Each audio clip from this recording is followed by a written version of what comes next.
Good morning all of you.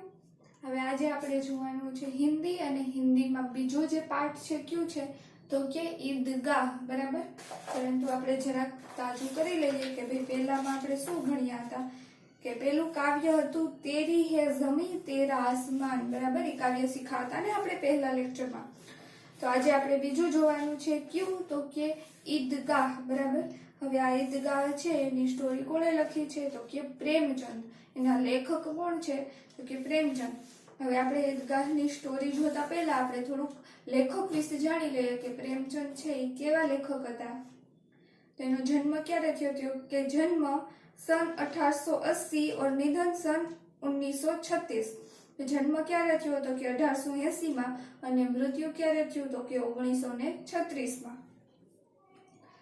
तो चलो જોઈએ. उपन्यास सम्राट प्रेमचंद का जन्म वाराणसी उत्तर प्रदेश के पास लम्ही नामक गांव में हुआ था. કે જે લેખક છે પ્રેમચંદ, એનો જન્મ ક્યાં થયો હતો તો કે ઉત્તર પ્રદેશ રાજ્યમાં. ક્યાં? ને વારાણસી જિલ્લામાં લમ્હી નામનું ગાંવ છે. उत्तर प्रदेश में वाराणसी जिला में क्या तो के लम्ही गांव में.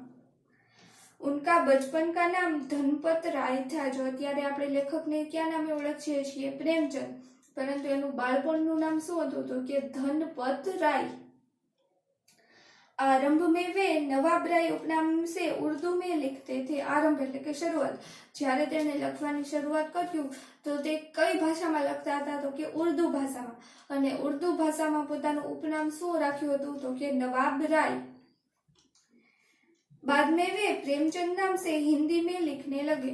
એટલે ત્યારબાદ તે હિન્દીમાં લખવા માંડ્યા સ્ટોરી, અને ત્યારે પોતાનું નામ શું રાખ્યું તો કે प्रेमचंद.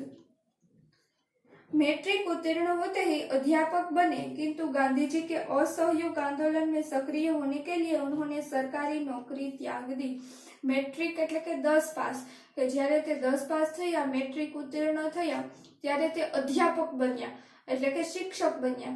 ગવર્મેન્ટ નોકરી, સરકારી. પરંતુ ત્યારે તે સમયમાં ગાંધીજીએ અસહકારનું આંદોલન કર્યું હતું, અને આંદોલનમાં ભાગ લેવા માટે તેણે શું કર્યું? સરકારી નોકરી મૂકી દીધી. गोदान प्रेमचंद का सर्वश्रेष्ठ उपन्यास है. એટલે કે એની એક સ્ટોરીનું નામ ઉપન્યાસ, અને તેનું નામ શું છે તો કે ગોદાન. એ ગોદાન નામની સ્ટોરી કેવી છે? ઉપન્યાસ તો કે સર્વશ્રેષ્ઠ છે. उनकी कहानियां मानसरोवर भाग 1 से 8 में संकलित है. એટલે કે એને જે કહાની લખી છે, કહાનીનું નામ શું છે? માનસરોવર. તે 1 से 8 भाग में, એટલે કે 1 થી 8 ભાગ, અલગ અલગ 8 ભાગની કહાની છે. કઈ તો કે मानसरोवर. साहित्य में प्रगतिवाद चेतना को उजागर करने के लिए जागरण तथा हंस पत्रिकाओं का संपादन किया था. એટલે કે સાહિત્યમાં પ્રગતિ, એટલે સાહિત્ય વિષયમાં, એટલે કે આપણે ગુજરાતી અને હિન્દી સાહિત્યમાં પ્રગતિ થાય એટલા માટે શું કર્યું હતું, અને આપણી ચેતના છે એ ઉજાગર થાય એટલા માટે એણે પત્રિકા છાપી. પત્રિકા એટલે કે આપણે કહીએ ને અત્યારે મેગેઝિન, અમુક થોડાક પેજની એક બુક હોય એને શું કહેવાય? પત્રિકા, એટલે કે મેગેઝિન. એણે છાપી હતી, અને એનું નામ શું હતું તો કે જાગરણ અને હંસરાજ. जागरण तथा हंस. प्रेमचंद की भाषा बोलचाल के निकट की है. એટલે પ્રેમચંદની ભાષા કેવી છે તો કે બોલચાલ વાળી. ईदगाह प्रेमचंद की अमर कहानी है. ईदगाह કેવું છે તો કે પ્રેમચંદની એક અમર કહાની છે, જેને આપણે ક્યારેય ભૂલી શકીએ નહીં. એ અહીં દર્શાવવામાં આવી છે. कहानी का बाल नायक हामिद अपने दोस्तों के साथ ईदगाह जाता है. कहानी का बाल नायक એટલે કે કહાનીમાં એક મેઇન લડકા है.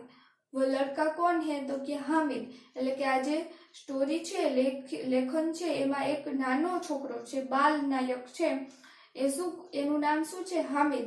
જે આપણે દોસ્તો કે સાથે, એટલે કે પોતાના મિત્રોની સાથે ક્યાં જાય છે તો કે ईदगाह. जब अन्य बच्चे खिलौने और मिठाई खरीदते हैं, हामिद अपनी बाल सहज इच्छाओं का दमन करके अपनी दादी अमीना के लिए चिमटा खरीदता है. એટલે કે જ્યારે ઈદગાહમાં જાય છે, ઈદગાહ એટલે કે એક નમાઝ પઢવાની જગ્યા, કે જ્યાં લોકો નમાઝ પઢે છે. તો હામિદ પોતાના મિત્રો સાથે જાય છે. તેના મિત્રો શું કરે છે કે રમકડા લે છે, મીઠાઈ લે છે, જ્યારે હામિદ છે એક ગરીબ પરિવારનો છોકરો છે, ગરીબ છે, તો તે શું કરે છે, પોતાની ઈચ્છાઓને દબાવી અને કંઈક જરૂરિયાતની વસ્તુ ખરીદે છે, અને એ પણ પોતાના માટે નહીં. કોના માટે? તો કે તેની દાદી અમીના માટે. અને તેની દાદી અમીના માટે શું ખરીદે છે? એક ચિમટા એટલે કે ચીપિયો ખરીદે છે.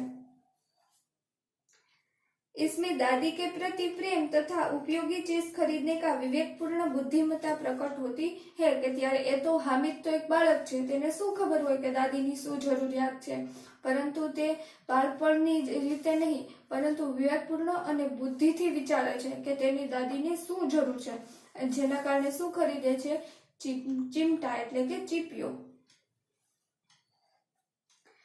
पाठकगण बालक हामिद के त्याग, सद्भाव और विवेक को देखकर भाव विभोर हो जाते हैं. पाठकगण એટલે કે જેટલા જે વાંચવાવાળા છે, બીજા અન્ય દોસ્તો અને અલગ અલગ બધા વ્યક્તિઓ કે જે આજે હામિદ છે એનો ત્યાગ એટલે કે પોતાની ઈચ્છાઓનો ત્યાગ કરે છે. તે પણ બાળક છે, તેને પણ રમકડા અને મીઠાઈ લેવાનો શોખ છે, પરંતુ તે પોતાની ઈચ્છાઓને દબાવી અને દાદી માટે પ્રેમ છે અને એના માટે કંઈક ખરીદે છે.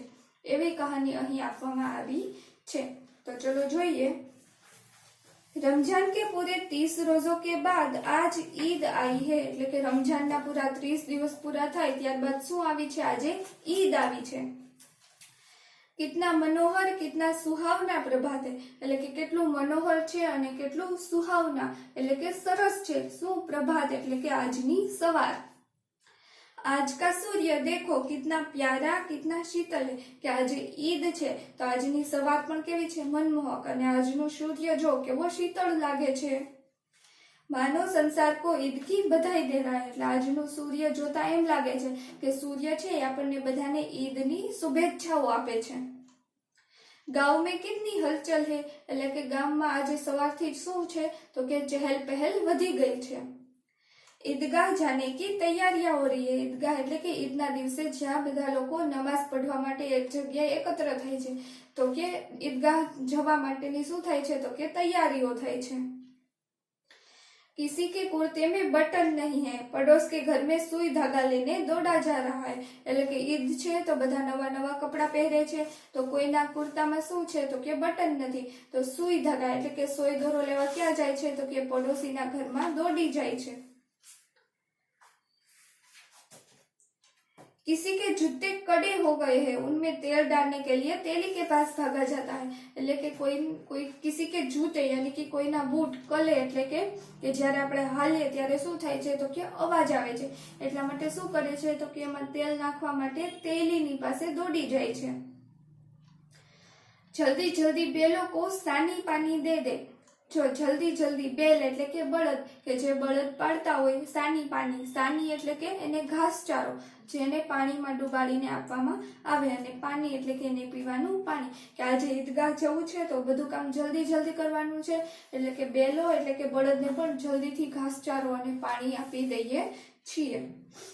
ઈદગાહ સે લौटते लौटते दोपहर हो जाएगी. એટલે કે આપણે ઈદગાહે જઈશું અને ફરી પાછા આવશું ત્યારે શું થઈ જશે? તો કે બપોર થઈ જશે. 3 कोस का पैदल रास्ता એટલે કે ઘણો બધો લાંબો, 3 કોસ જેટલો લાંબો રસ્તો છે, અને એ પણ કેમ જવાનું? પેદલ એટલે કે ચાલીને જવાનું. फिर सैकड़ों आदमियों से मिलना भेटना એટલે કે 3 કોસ સુધી ચાલીને જવાનું અને ત્યાં ઘણા બધા વ્યક્તિઓને મળવાનું અને ઈદની શુભેચ્છા આપવાની. दोपहर के पहले लौटना असंभव है એટલે કે બપોર પહેલા તો આવી શકવાનું સંભવ જ નથી. लड़के सबसे ज्यादा प्रसन्न है એટલે કે નાના જે છોકરાઓ છે એ શું છે? સૌથી વધારે ખુશ છે. किसी ने एक रोजा रखा है वह भी दोपहर तक એટલે કોઈએ શું રાખ્યું છે? કે નાના છોકરાઓ છે એ બધા રોજા તો રહી ન શકે, કે કોઈએ એક રોજું રાખ્યું છે, અને એ રોજું પણ ક્યાં સુધી રાખ્યું છે? તો કે બપોર સુધી. किसी ने वह भी नहीं એટલે કે કોઈએ તો રોજું રાખ્યું જ નથી. लेकिन ईदगाह जाने की खुशी उनके हिस्से की चीज है એટલે કે ભલે રોજા નથી રાખ્યા પરંતુ ઈદગાહ જવાની ખુશી તો બધાને છે. રોઝે બડે બૂઢો કે લીએ હે એટલે કે રોઝા રહેવાનું કોના માટે છે? તો કે જે મોટા વ્યક્તિઓ છે, ઘરડા લોકો છે એના માટે. इनके लिए तो ईद है એટલે કે જે નાના છોકરાઓ છે એના માટે તો માત્ર શું છે? તો કે ઈદની ખુશી છે.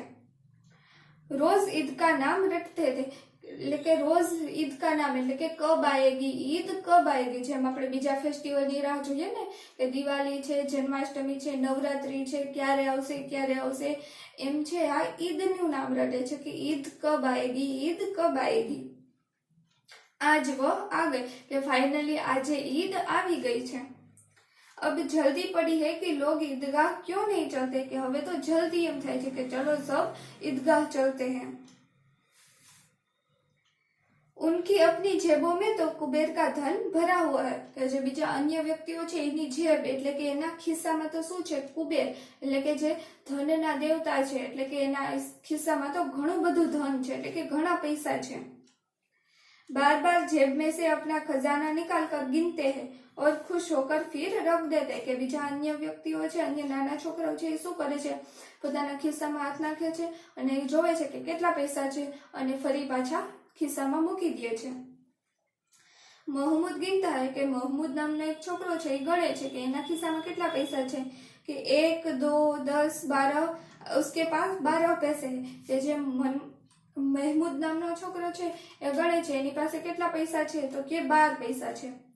मोहसिन के पास 1 2 8 9 15 पैसे हैं, કે જે मोहसिन નામનો છોકરો છે એની પાસે કેટલા પૈસા છે, તો કે 15 પૈસા છે। इन्हीं अनगिनत पैसों से अनगिनत चीजें लाएंगे, એટલે કે તેની પાસે જે આ ઘણા બધા પૈસા છે એ ઘણા બધા પૈસાથી તેઓ ઘણી બધી વસ્તુઓ લાવશે। खिलौना, मिठाइयाँ, गेंद और जाने क्या क्या, કે શું લઈ આવશે, ખિલોના એટલે કે રમકડા, પછી મીઠાઈ ખરીદશે, गेंद એટલે કે બોલ, જે દડો કહીએ આપણે, તે બોલ ખરીદશે અને બીજી ઘણી બધી વસ્તુઓ। और सबसे ज्यादा प्रसन्न है हामिद, કે સૌથી વધારે ખુશ કોણ છે, તો કે હામિદ। गरीब सूरत दुबला पतला लड़का, કે હામિદ સૌથી વધારે ખુશ છે, પરંતુ કેવો છે, તે ગરીબ પરિવારનો છે, એની સુરત જોતા જ વર્તાઈ જાય, કેવો છે, તો કે ગરીબ, અને દુબલા પતલા એટલે કે એકદમ પાતળો છોકરો છે। जिसका बाप गत वर्ष हेजे की भेंट हो गया, એટલે કે એનો બાપ એટલે કે એના પિતા છે હેજે કી ભેટ યાની કે મૃત્યુ પામ્યા, કે ગયા વર્ષે શું થયું, એના પપ્પા મૃત્યુ પામ્યા। फिर एक दिन माँ भी मर गई, કે એના પિતાજી વયા ગયા, મરી ગયા, મૃત્યુ પામ્યા। ત્યારબાદ શું થયું કે એક દિવસ એની મમ્મી પણ મરી ગયા। अब हामिद अपनी बूढ़ी दादी अमीना की गोद में है और उतना ही प्रसन्न है, કે એના મમ્મી પપ્પા બંને તો મૃત્યુ પામ્યા, હવે હામિદને કોણ સંભાળે છે, તો કે એની બુઢી દાદી એટલે કે એના ઘરડા દાદીમાં, જેનું નામ શું છે, તો કે અમીના, હવે તેની પાસે રહે છે અને એટલો જ ખુશ છે। બરાબર, હવે અહીં તમે ટીક માર્ક કરી લેજો કે અહીંયા પહોંચ્યા। હવે પછીનું આપણે જોશું એ નેક્સ્ટ લેક્ચરમાં, આપણે અહીં સુધી રાખીએ આજે। ઓકે।